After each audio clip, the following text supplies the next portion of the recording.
There's this assumption that all of you might be living in MatPat's shadow.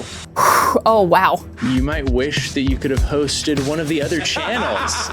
Ooh. Some people assume that maybe we're pretty tired of people commenting like, we want MatPat back. Oh boy. Oh boy. Wow. They really threw heavy assumptions at this group. Hey guys, welcome to GT Not Live, where today we have to address it. The MatPat situation is crazy, and I'm breaking my silence because I cannot keep quiet anymore. Basically, about a week ago, Anthony Padilla's channel released the assumptions video for the rest of the Theory hosts. So Tom, Lee, Santi, and Amy all got together and they answered your assumptions about the Team Theorist bubble, so to speak. I wasn't able to make it there, but I was excited to see the episode come out, and it seems like, you know, a lot of y'all really enjoyed it, which is great, but I noticed that a lot of y'all were also like, hey, where's Ash? I just couldn't make it out there, but I wanted to thank Anthony Padilla's team and Trevor as well for, you know, trying really hard to make everything work with that. So today, because I couldn't be there, I wanted to sit down and respond to some of the assumptions that were made, give you my honest and real thoughts about what the others responded with, and maybe even respond to an additional assumption made by y'all over on their channel. Maybe one or two. Sam's been doing some digging as to what y'all were saying over on that channel, so I have no idea what assumption is going to hit me at the end, but there will be a portion where it's a very Ash-specific assumption, and I will get to that later. I pulled some good ones for you. Oh boy. But yeah, y'all are just gonna get my thoughts on what was said and what was assumed and what the others said and what y'all assumed about me. Assumed, said, responded, said, assumed. Rinse, repeat. Yes, of course. So, yeah, I guess we should just go into it and see what y'all have assumed about me. See if I could debunk anything or confirm anything. Yeah, maybe you got some juicy lore drops here. Maybe this is the episode where I tell y'all my deep secrets. Ooh. At the end. Uh-oh, spaghetti. Yeah, keep on watching until the end and slam that subscribe button if you want to see my responses to even more assumptions. I assume you're not subscribed, but the fact is you should be subscribed. Without any further ado, my friends, let's hop, skip, and jump right into this thing, and let us go into the Team Theorist assumptions. The Theorists address the MatPat situation. Wild title. Title of the millennia. I was like, is he dead? Did he die? Anthony Padilla's breaking the news on MatPat's death. Like, what did he do? Like, I keep pretty close contact with Matthew, but like, I don't know. Maybe he was up to something on sabbatical. You just refuse to address the MatPat situation. When is Ash gonna speak up? Please. Everyone's like, Ash is too quiet. Not anymore. Lots of people say that. All the time. I've heard it. They're like, can she speak up? Please, Ash, don't be so quiet. I know, get loud. For once, Ash. You quiet individual. All right. I think we'll just go in through the different assumptions that were made, right? So we can have it so it's like Trevor. All of you. Giving me the assumption, maybe? Yeah. It's like I'm there, simulation. Anyway, enough blah, blah, blah. Let's assume. Let's assume. R.I.P. Rest in peace. Obviously, there's this assumption that all of you might be kind of living in MatPat's shadow. Oh, wow. Off to a hot start. Really immediately, boom. All of you might be living in MatPat's shadow. I mean, yeah. Yes. Yeah. The answer is yes. Like, Matt made the Theorist channels, and here we are.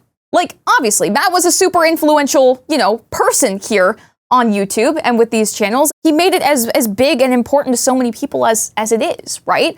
So yeah, of course, if that person steps out, like, those are really big shoes to fill. I don't think it'd be right to say like, oh no, like, we're our own, like, all our own and da-da-da. Like, obviously, there's still the memory of Matt within all of the channels, including GT Live, right? I feel like there is a very specific mark that's left on this channel as opposed to the other ones because a lot of y'all saw a different side of Matt, right? I definitely feel it. But I think the cool thing about GT Live in particular is that because, and especially over the course of like the last 6 months, oh my God, 6-7 months that I've been on the couch, I have felt myself become more comfortable and be more me you know, in whatever capacity I might episode to episode, right? So that shadow can still exist while also finding more light and leeway and flexibility and character through what I'm bringing to the channel. Both of those things can coexist. I don't feel completely like haunted or overshadowed by Matt, but like I see that, I respect the history, I want to uphold that history because it's important, while also, you know, taking that legacy and, you know, doing my own thing in order to respect that. You know what I mean? With Love and Light, I am just some guy. Real. Like, me too. We're just some people, you know, and we're here and we got this awesome, you know, awesome spot and the honor of carrying on Matt's channel so that he could, you know, live his own life and do his own thing. That's my friend. That's my buddy. Of course, it's an honor to do that. So, yes, we are. Ding. But, you know, if of all the shadows to live in, he's probably among the best one. It's a good one. Yeah. I'm enjoying the shade. Right? Woo! I'm under the tree with a nice iced tea in hand, sipping out of the straw. I don't need any SPF down here. Ooh! Woo! Woo! All right, let's see what they say. I think it would be silly to say that we're not in his shadow in a lot of ways, right? Correct. He was doing this for 13, 14 years. It's weird to go into a space that was occupied by this person who created pretty much everything that we do every single day. But it's also really interesting because I got to discover what parts of us were the same, what parts of us were different. And getting to spend that time with Matt kind of coming into this was really cool.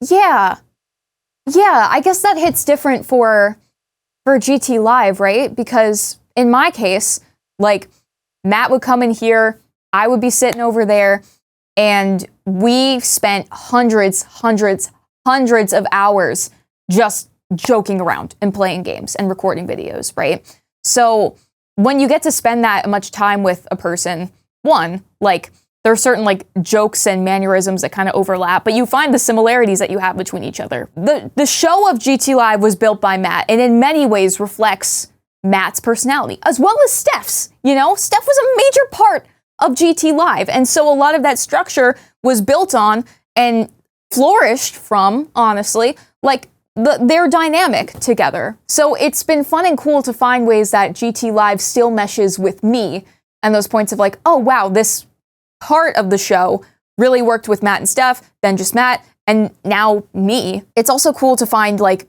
the differences as well and finding ways to like make it more me while still honoring, you know, where GT Live came from in a sense. Sorry, I was mimicking. Oh my God, this frame is awesome.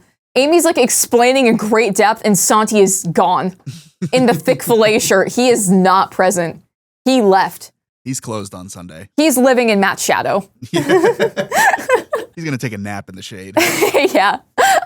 And getting to take the parts of his legacy that fit with me is like a really cool way to keep his spirit alive in these, you know, after times. Bro is dead. Jeez, he had a good run. Matthew has passed away.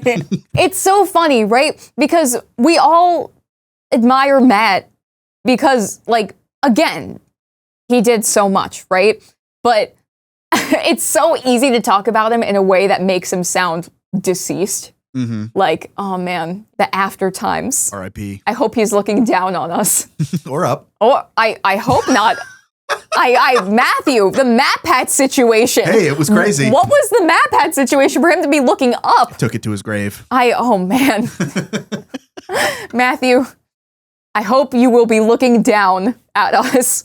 I mean, I hope you look eye to eye with me next time I see you, man. Oh. I hope you don't. Yeah, I guess I hope I also get up there. I'm not in any rush, but like, well, we don't have to be dead. I'm thinking like, I hope you walk through the door and I go, hey man, what's up? Oh, yeah, I don't know. I'm just. You said, I hope you look down on me. Yeah, I hope you're dead, but in a really good spot. Yeah, people are dying to get in. That's what I've heard. Wow, that's true. There was a time where, and this was the last year, where we wanted to show the audience that things weren't changing, right? Like it's just evolving. And now is the time where, as the host, I think it's what that's more important for me right now is showing people like we can grow together. We're going to have this relationship together, and then the content will always come. But it's now for me establishing that relationship. Yeah. I certainly feel that, right? Like, I'm in a bit of a different position than the other four, admittedly, right? Because a lot of y'all knew me, or at least heard me.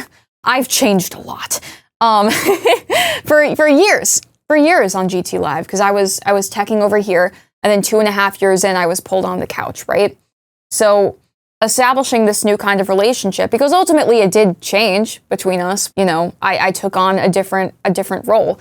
And transparently, it was a role that was really uncomfortable for me for a while, right? It was never my intention to come in and host the show. That was never like the plan. It was important to me coming in because GT Live, I know for y'all, like, it can be a source of comfort. Like, GT Lives hits your inbox like 3 times a week, 7 p.m. Eastern, typically. I wanted to keep that consistent. I wanted to keep giving y'all like the same flavor of stuff that you were used to. Yes, it was going to be different, and I didn't want to undercut or like try to be Matt, but I at least wanted to keep what we were covering at the very beginning the same and similar, right? And then from there, the way to really cultivate that, hey, we're in this together, right? You're upset that Matt left. I'm also upset that Matt left. We're feeling the same way right now. Weird to say, but true. Finding the things that we experienced, just like, you know, me, Sam, y'all, building on that, and then finding new ways to experiment and create more moments where, you know, we have this thing that we all experience together, and it's new and it's different from what Matt and Steph did, but it's still ours, right? That was kind of what I enjoyed and what I felt like made me feel closer to y'all. That's my thing. Like, I wasn't going to try to like force like connect with me, please. But I found that like some of the more fun things that I think helped strengthen the community during this time of change and like upheaval were those more spur of the moment, off the cuff sort of situations. So I'm really fortunate that GT Live has that flexibility, and I can just be that like vulnerable and have those situations with y'all. But that's how I feel. All right, next assumption. Some people assume that spending all of this time on the internet researching these little niche theories and finding things has given you a little bit of internet brain rot. I mean, Yes, my brain has never been worse than this. GT Live has thrown me off the deep end, and there is no going back. I don't know what else I'm supposed to say here. Like, yes. You know how much Five Nights at Freddy's I knew coming in to GT Live when I was starting off at tech? Next to nothing. You know how much I know now? I would have thrown my past self into a freaking coma meeting current me for more reasons than one, but the FNAF stuff is a very big reason. All right? I know more about Bam Bam and Javanium than really any person deserves to know. But yeah, I just have to hold a lot of that information in my head, and I have to be all okay with the rotting and the consequences. I carry that around with me, all right? That's my thing. I am brain rotted. It makes it a little weird to talk to people who aren't as into it as I am. You know how many conversations I have with people, and I start going, oh, E-E-I-E, oh, E-E-I-E. Like, too many. But I go in the weeds. I rot my brain because it's fun. The old Ash is gone. Ash Curry is dead. Ash GT Live reigns supreme. The amount of videos that pop up on my For You page of that one cat going, ooh, yeah. That's my fault. I sent reels of OEEA into the Instagram group. I sent the OEEA reels into the Instagram group that the 5 of us have. Reels of like German penguins that are like low poly, jumping in circles and saying words. There's also like various text posts about traffic lights and thirst traps about Bob Duncan from Good Luck Charlie. That's all me. I have ruined all 4 of these people's algorithms. So maybe it's not the internet researching that's giving them the brain rot. It's me. Maybe it's you. It's me. The theorizing did not rot their brains. It was me. O-E-I-E, O-E-I-E. Ollie loves that song, by the way. I got Did you send it to him? I got the Patricks hooked on OEEA. That's crazy. Yeah. Ethel. Shout out Ethel the cat. That cat's name is Ethel. Just so you know. Okay. Shout out to Ethel. Oh, I muted it because I slammed the keyboard so Betting hard. the group, our group chat slowly became more and more of these memes. Yeah. It's just- And who did that?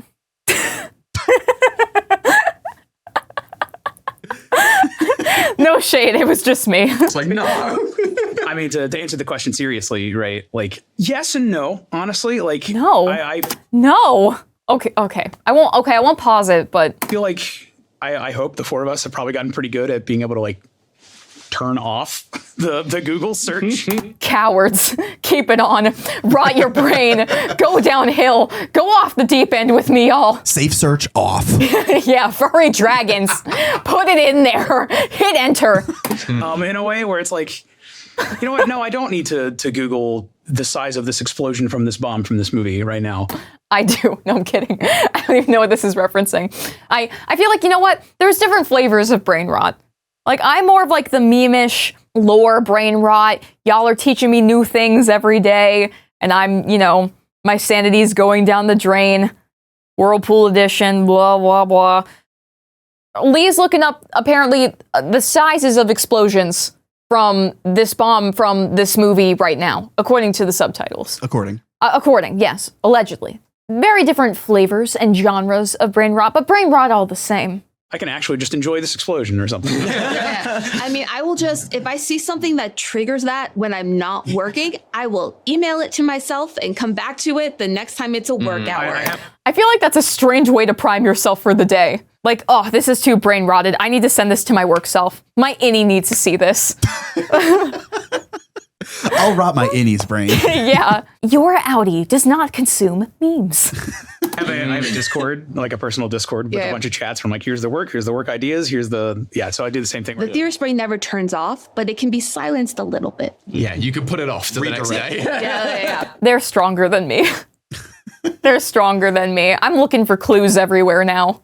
My entire life is looking for clues. I started playing Until Dawn on my own time because we started it on GT Live, and then I was like, I can't do it here because of this and that, right? Whatever.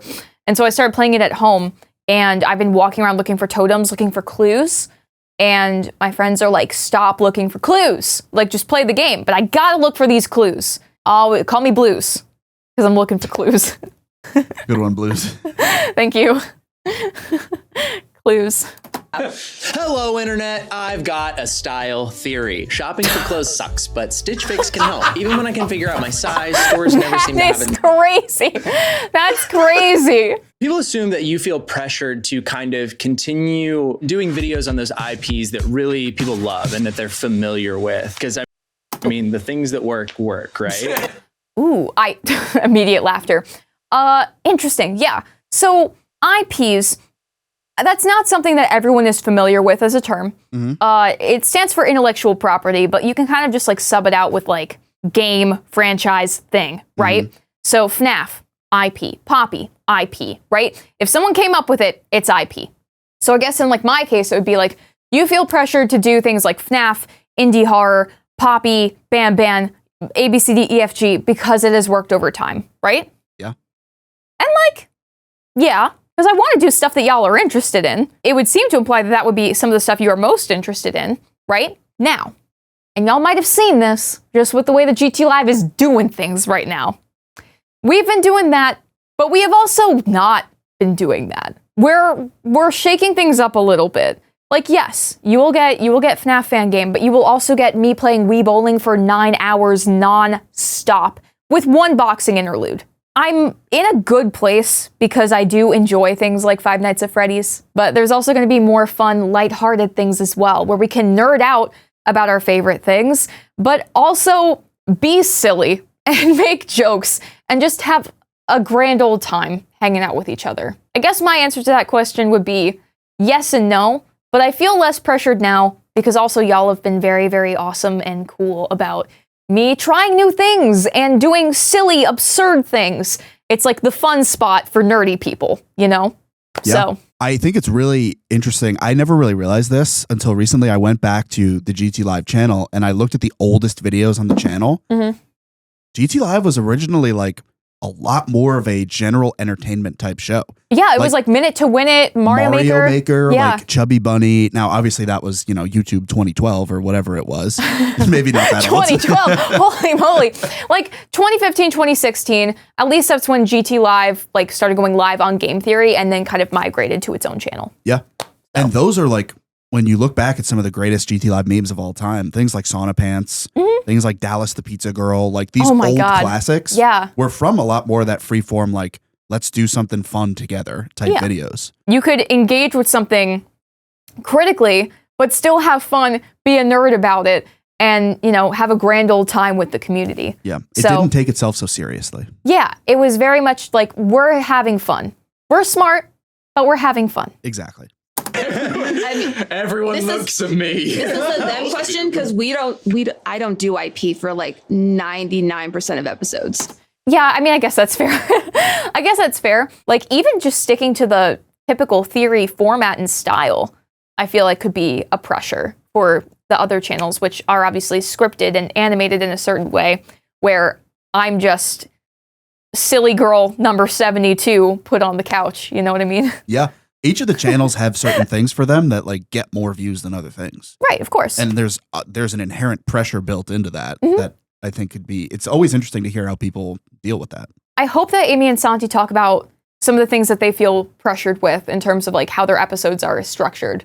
Because I'd be really interested to hear more about that outside of just like FNAF and Analog Horror and like ABCDEFG for game and film. I think mine's a little bit different because the film. Everyone's a little bit different. I just like how it was cut, where it's like, well, mine's a little bit different. Ours is a little bit different. Well, mine's a little bit different too. Yeah, the industry has been changing. I would say the big IP that people were really into for film for the longest time were like Marvel and Analog Horror and animation. I think Marvel's in a really tough place. The film industry was in a really tough place for the last 5 years. So like people's interests in that vertical just changed. Yeah. I'd say that's true. I wonder though, like in terms of that like pressure feeling, if it's more of like an external pressure of like, oh, there's still this like core, group of people who are really interested in Marvel and I want to make sure that they're getting fed. But like also the animation people need to get fed. But also the film industry doesn't know what it's doing right now.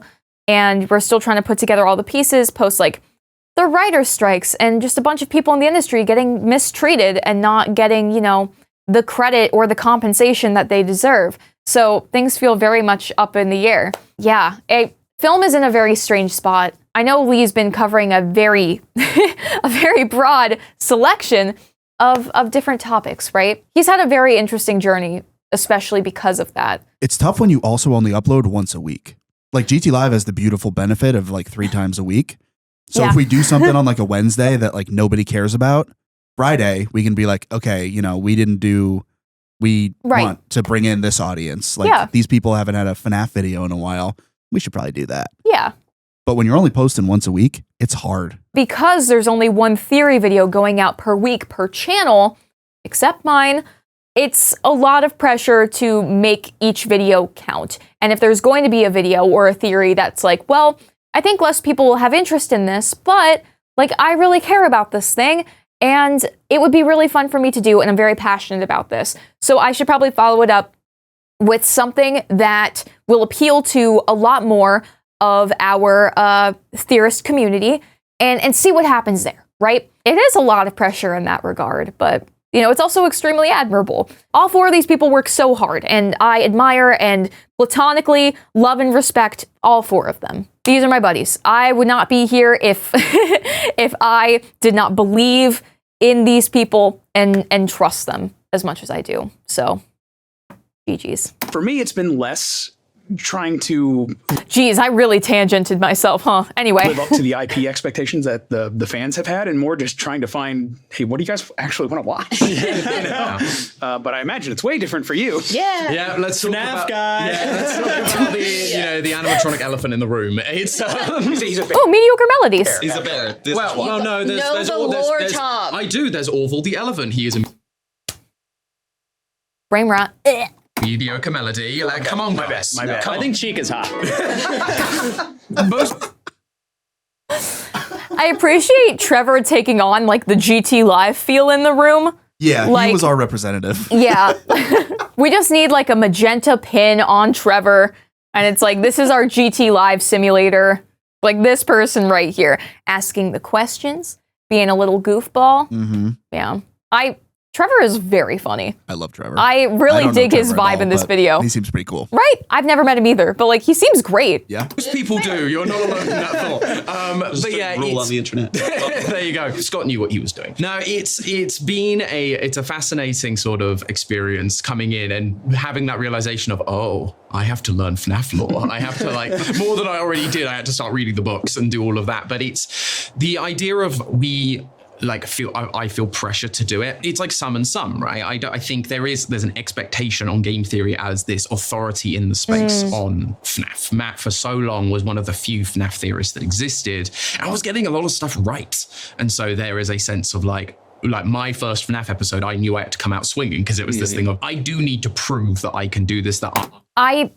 You know what? I think that for Tom, that's a really fair point. Like, game theory had a really strange relationship with FNAF for a long time, where it was probably the most prominent, like, FNAF lore voice on YouTube for a hot minute until you had, like, more theorists coming in and adding a lot more, like, flavor and nuance to the conversation. And I even said it like when we were doing that talking about FNAF stream. I'm really grateful for that, honestly. I think that the internet and the community is better having more theorists and more opinions rather than taking whatever Matt/Tom said as like gospel when it came to this franchise. There are some franchises that do feel higher stakes when you step into channels like these, right? Where you know, you want to make sure that you can prove like, oh, I do know what I'm doing. I am smart. I am funny. When, you know, you just have this like looming expectation over you. I think it makes a lot of sense for Tom to feel that way, specifically about FNAF. I can know enough about it to play ball, but it is expected that Tom has like the lines of the books memorized. That is a lot of pressure. And I think that Tom has proven very well that he can do it and he could theorize off of it. But he also knows how to create stir in the FNAF fan base, right? Like I think Gregory's Robot's the first FNAF theory that Tom worked on, if I remember correctly. I believe that was the first one he ever wrote. Yeah. So like he can certainly dig for the details and make theories. It's just now that he's the one presenting them. Different than just covering it, but like pressure to cover it and do it well, I think is a big one for Tom. Me to like an extent, but mostly for him. I care about this as much as Matt, and I do. It drives me insane so often, but I do enjoy it. It's a fun and wild and wacky series. People assume that we're pretty tired of people commenting like, we want MatPat back, you know? Oh boy. Oh boy. Wow. They really threw heavy assumptions at this group. Tired of people commenting that they want Matt back. I mean, I understand it. You know what I mean? I'm like, yeah, bro, me too. Like, that'd be great. You're in there on your burner. And I'm like, oh my God, where's Matt? Like, I miss Mirror Matt. Where'd he go? You know? Like, you're an OG with the burner. Yeah. I'm like, where's Chris? Man, I miss Jason. I hope he's doing well.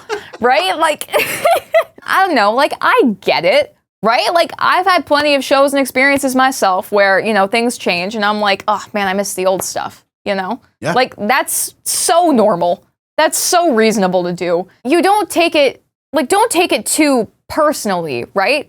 Because like, for me, when I'm saying that kind of thing, it's just because I miss the old stuff and the experience of the old stuff. It doesn't necessarily mean that the new people are doing a bad job or I don't like them. It's just not the same feeling that I had, right?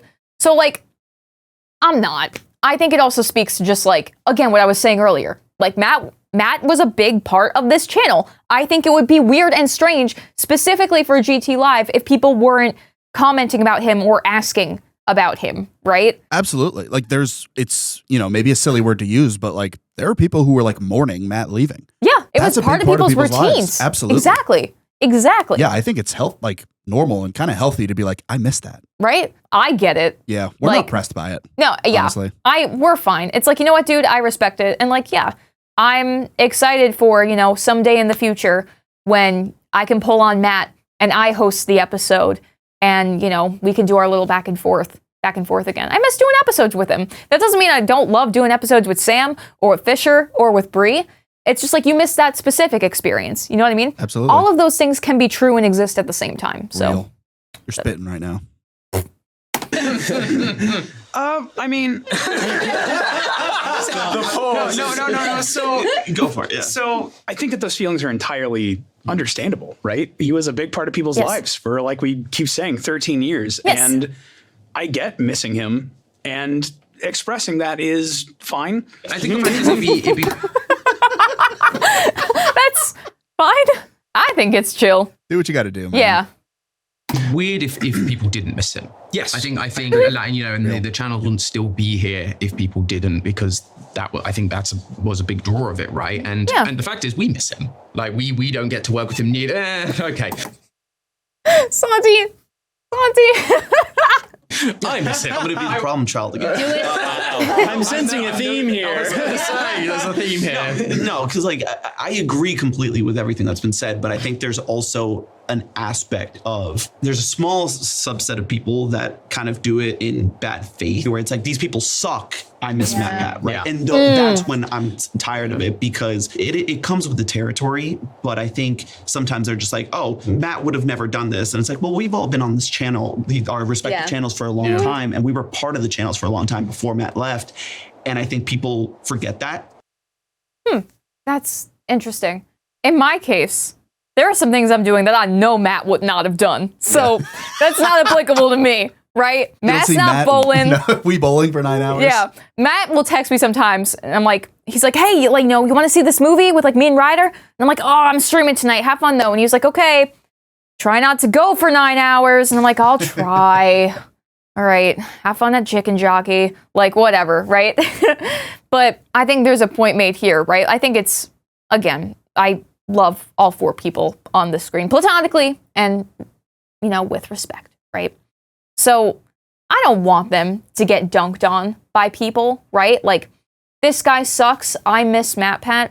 Like, yes, everyone's entitled to their opinion. I think y'all are totally right to miss Matt, obviously. But, like, I would highly encourage y'all to, you know, give my buddies a chance if you kind of like went away from these channels after departure. Because I know there's a good chunk of you that, you know, might have deviated from these other four channels, but stayed here, which wild of you, by the way. Thanks, I guess. But, you know, they're all trying to do their own thing within this like structure of theory and find their own theorist voice within that. It is different from Matt, but I can tell you it's not bad. And it's hard to be patient with something that, you know, you enjoyed for so long and now is different. Change sucks. Trust me, I am in that camp as well. I hate change. I like routine. I like knowing what I'm getting into. I promise they're good. And I wouldn't lie to you. So I'll say that. I think it's also important to say to people, like, there is a world for some of you where this just isn't for you anymore. And I think that's that's a fair point. You know, you grow with the channels and you stick it out for Matt, but then when Matt's taken out of the equation, you find that some parts of it just don't work for you anymore. That's totally fine and cool. Like, you don't need to force yourself to keep watching or to like it or do anything. Take a break. There's a lot of other amazing creators out there who are doing awesome stuff. And maybe every once in a while, a video will catch your eye. You'll check back in 6 months later. Yeah. You'll see we bowling for 9 hours. What the heck does that mean? Take a peek in and pop back in every once in a while. Yeah. But I think it's okay that, like, you may just need to leave. Yeah. And that's okay. Right? The channels will be here when or if you are ready to come back or check out what's been going on. But just want to put in a good word for my buddies, because they've had a wild ride with this transition. A lot of people assume kind of in this transition period that you wish you had more time from kind of the retirement to sort of take over these channels.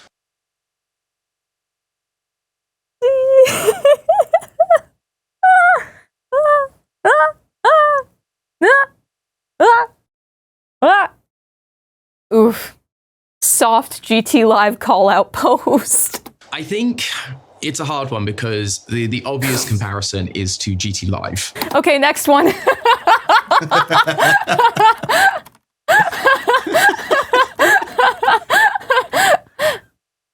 No, I'm fine. Okay, next one.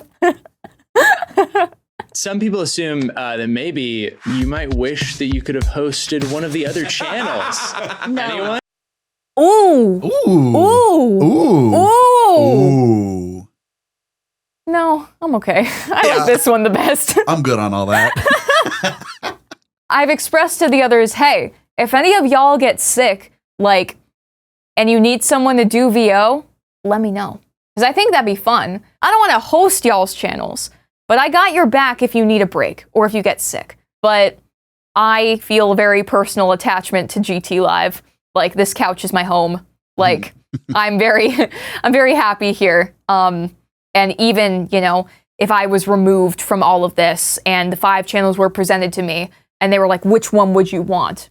I'd pick GT Live every time. Good answer. So when I was in high school, I had a teacher put on an episode of film theory as like a part of a class that we were doing. And people assume and feel like a lot of the videos that you do are educational. So do you feel any sort of pressure to kind of keep things maybe a little bit cleaner or trying to be more educational?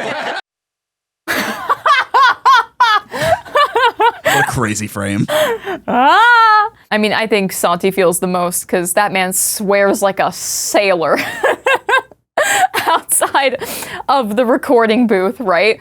Or when he's not underneath several blankets trying to record on the go. The tradition lives on. I mean, again, for my specific case, I would say no. I lean less towards educational and more towards staying curious about things. Like, the fun thing about having a live action off the cuff, like whatever sort of situation, is that I encounter things all the time on this channel that I don't know about, but I get to research it on the fly, right? So I'm not pretending to be an expert on anything other than random dates in pop culture history. For me, it's more the mindset of staying curious, but also being silly is what I try to keep. And yes, I try not to swear. I try to keep it clean, right? I don't know. I don't think it's very much my humor to go super filthy or like naughty with a bunch of jokes. Like there's, you know, the occasional innuendo or whatever. But for me, it's more, you know, stay curious, stay funny, and encourage people to do research and look into what they don't know. It's okay if you don't have the answer. It's okay if you're not speaking as an expert and you acknowledge that you're not speaking as an expert.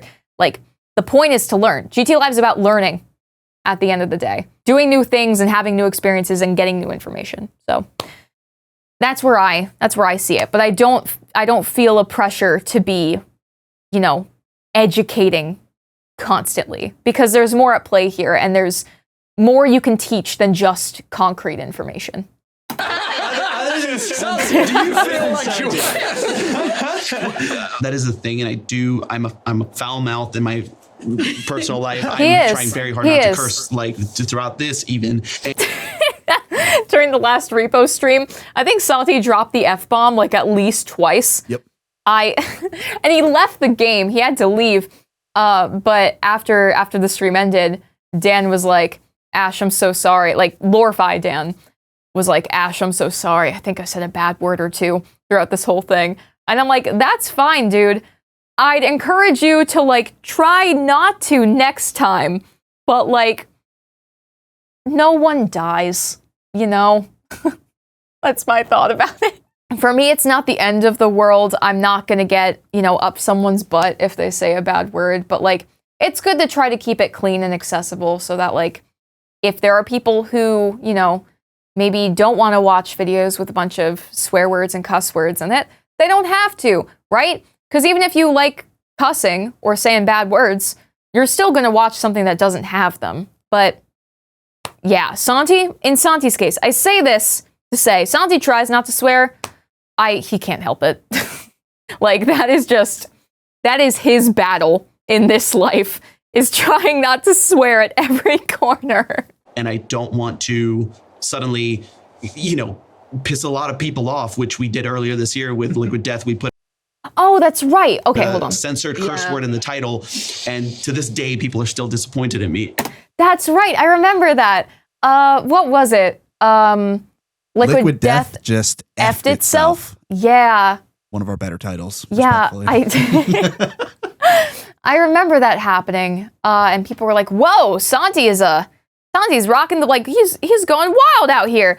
And then there were some people who were like, "Oh my gosh, like please don't curse. I don't like curse words." And Santi felt very conflicted in that because it is a very key difference between him and Matthew, right? Matt was very deliberate with when he chose to swear, and he told me about it during the Attic era of GT Live. We had a moment like that where he was like, "Ash, like you hold your swear words, like give them the power they deserve by saying it less." And I thought that was really interesting, and it actually did reduce the amount that I was swearing, right? And so but I also want to be true to myself. So that's a hard thing for me. Santi goes to restaurants and is like, "I'll have the Alfredo."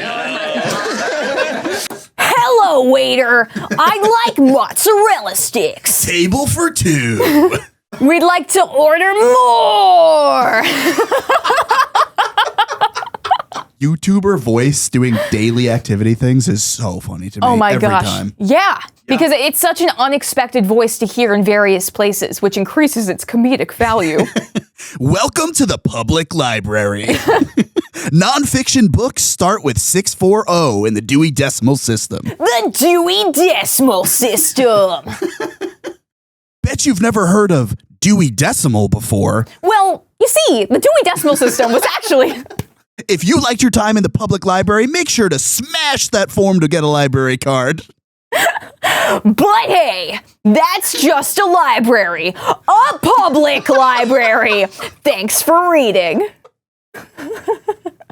That's awesome.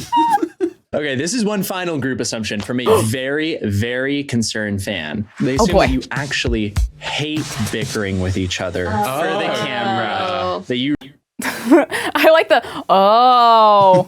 But here, can we do that again? But then we also say it too? Yeah, we'll do it. You actually hate bickering with each other for the camera. That you really hate it. You don't like to get into it. Okay, let's do it again. And then we're going to duplicate my camera. And then we're going to say, oh, again. And then it's just going to be layered. Okay. It's like Billie Eilish in concert. From a very, very concerned fan, they assume that you actually hate bickering with each other. That you really hate it. You don't like to get into it. One more time. Yeah. And then we'll harmonize. That Shannon will layer all three. Very concerned fan. They assume that you actually hate bickering with each other. That you really hate it. You don't like to get into it. You sound like my cat. We're like bros and Aerosmith now. I didn't know how we got Steven Tyler, and welcome to the room. Ow! Paul McCartney, how'd you get in here? Thank you very much. I'm a Beatle. Oh gosh. They actually hate bickering with each other for the camera. I feel like I've had less bickering with them on camera. Like, I love the bits I've done with Santi for Food Theory, where we're going back and forth. That's more of the bickering. But Santi and I have so much fun. What you see is maybe 2 minutes of the hour that Santi and I will go back and forth with each other. It's like 58 minutes plus left on the cutting room floor for these episodes, which kind of sucks because there's a lot of funny stuff that we do and have in that moment. But they're like, it just doesn't fit in the video. And we're like, why? Well, I guess I'm like that because Santi's deciding what fits in the video and what doesn't. Whatever. No, I have a lot of fun bickering with Santi. It's great. It's tremendous. It's it goes a lot of interesting directions. I enjoy it. With Amy, it's especially fun. We don't really bicker, but I think Amy and I have a very good back and forth because we balance each other's energy really well. Amy can be very grounded and like, I'm going to give you the theory, and here's what I've set up here. And I'm like, woo! I'm wearing Crocs, and oh my gosh, the Croc episode was the prime example of this, right? Where Amy's like, hey, Ash, I need you for this Croc episode. I know you're the Croc expert, so come in here, get in workout clothes, we're just gonna go in. Giant shirt, my leggings, which are inside out, for the record. I wore them inside out, and I had no idea for the entire episode. And these, like, old, like, 6-year-old sneakers. And then Amy in, like, this cute skirt with the lavender and the stylish shoes and the hair. like, oh, I'm jogging. Gee whiz. We just have very different aesthetics coming in here. Like, oh my gosh. My hair is doing whatever here. There's stains on this shirt. I'm prepared to work out. Amy's wearing a necklace. And I just think, like, it's such a funny difference of expectation of what this episode was. In any case, I think Amy and I balance each other really well. And I love doing episodes with her. It's the best. Anyway, we don't really bicker, but I like doing that kind of thing. I have less opportunities with Tom and Lee to do stuff with them. We still don't really bicker. I think that's more of like a Santi-coded interaction, but in any case, hee hee ha ha, I have fun. Ooh, Santi, individual. this first one's for you. People assume that you are your favorite theorist's favorite theorist. I don't understand this question. Maybe I'm an idiot. Oh, okay. So I think this is a Chapel Roan kind of reference. Like, Chapel Roan's like your favorite drag queen's favorite drag queen. That's what she's told. Like, if you have someone you admire, they admire Chapel Roan. Okay. I think I'm there. Yeah. So if someone was like, Matt's my favorite theorist, who's Matt's favorite theorist? Santi. Okay. So your favorite looks up to this person. Okay. So, like, kind of hierarchy-wise, you should also look up to them. Okay. So that's silly. Is this the individual assumption? This is time? the individual assumption time. Are you ready to be individually assumed? Yes. Give me one individual assumption. Oh, one. Let's see if I can pick from this plethora of commentary I've gotten here. Oh boy. On a scale of 1 to 10, how real do you want this question to be? Make it real. This is a real episode. Okay. He kind of recoiled when I said that. Okay. Oh Let boy. me scroll through. Oh boy. This question is from Assumption. I'm sorry. Oh, come on, man. This assumption, man, Trevor's job is hard. I couldn't do that. He has to say the word each time. This assumption is from Amity is Precious 1334. Amity is Precious 1334. Perfect. Ash is concerned with the drop in views when MatPat left and feels pressured to regain the audience back. Ooh, okay. That is a real one. Yeah, let's get real. All right. You want my honest answer? Mm-hmm. No. Sheesh. I'm not. My main concern is making sure that the people who decided to stay are happy. Like we said before, like Matt was MatPat. It was literally MatPat. Yes. Like, of course you're going to get a whole lot more people who are coming here to see him than coming here to see me. I anticipated that coming onto this channel, there was going to be a pretty steep drop off. I've been here for a while. I'm part of this channel. I want to carry this through. And it might not be as high view as Matt was, but you know what? That's fine. As long as I'm making things that I can proudly say are GT Live, things that I enjoy, and things that feel, you know, real and fun, people might drop back in and see how we're doing however long down the line. But I care less about, like, oh my gosh, I have to get all these new viewers back in here. I care more about making things that feel good so that the people who are here are happy and, you know, the community still feels like its own thing. Feel is what I'm going after. Feel and community. That's the big thing. If you're happy, I'm happy. And the numbers can come later. But right now I'm concerned with you. So that's where I'm at. That's a really good answer. Good answer. Good answer. Good answer. And you know what happy people do? What do happy people do, Sam? At the end of videos that they felt satisfied them and that they really enjoyed, they click the subscribe button. I just can't stop. And you won't stop. Like Miley Cyrus. Yeah, it's my your greatest party. Inspiration. And you'll do what you want. Guys, come in like a wrecking ball and smash the subscribe button. You want to live the best of both worlds? Watch GT Live on Twitch and YouTube. If we were a movie, you would slam that subscribe button. Guys, it's the climb. We're reaching 4 million subscribers. Give us the hoedown throwdown on that subscribe button. It's a party in the USA every time GT Live uploads. See, oh, man. This is what GT Live is. Founded on fun. You said it earlier. I found that tagline. I like that. Tagline. Founded on fun. Anyway, I hope that answers your assumption, buddy. I think we've thoroughly addressed the MatPat's situation. Would you agree? I would say we have. All right. So I think let's put the MatPat situation to rest. If you host a theory channel and you're watching this, tremendous job. Great work. Proud of you. Keep it up. Keep going.